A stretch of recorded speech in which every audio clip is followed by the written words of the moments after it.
রাজ্যে মাদক পাচারের বিরুদ্ধে বড়সড় সাফল্য পেল কলকাতা পুলিশের স্পেশাল টাস্ক ফোর্স। পুলিশের সেই সাফল্য এক্স হ্যান্ডেলে পোস্ট করে পুলিশের কর্মদক্ষ তা নিয়ে প্রশংসা করলেন মুখ্যমন্ত্রী শুভেন্দু অধিকারী। মুখ্যমন্ত্রী এক্স হ্যান্ডেলে জানিয়েছেন, গোপন সূত্রে খবর পেয়ে কলকাতা পুলিশের স্পেশাল টাস্ক ফোর্স 18 নম্বর জাতীয় সড়কের পুরুলিয়ার মহেশন থানার অন্তর্গত বেলকুড়ি টোল প্লাজার কাছে একটি লরি আটক করে উদ্ধার করে বিপুল পরিমাণ গাঁজা।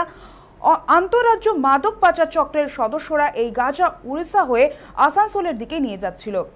এসটিএফ এর এই অভিযানে আটক হয়েছে আন্তঃরাজ্য মাদক পাচার চক্রের 7 দুষ্কৃতী। মুখ্যমন্ত্রী শুভেন্দু অধিকারী এক্স হ্যান্ডেলে সাহসী পুলিশ কর্মীদের কর্মদক্ষতার জন্য অভিনন্দন জানিয়েছেন, পাশাপাশি জানিয়েছেন মাদক পাচার চক্রের মূল সমেত উপড়ে ফেলা হবে।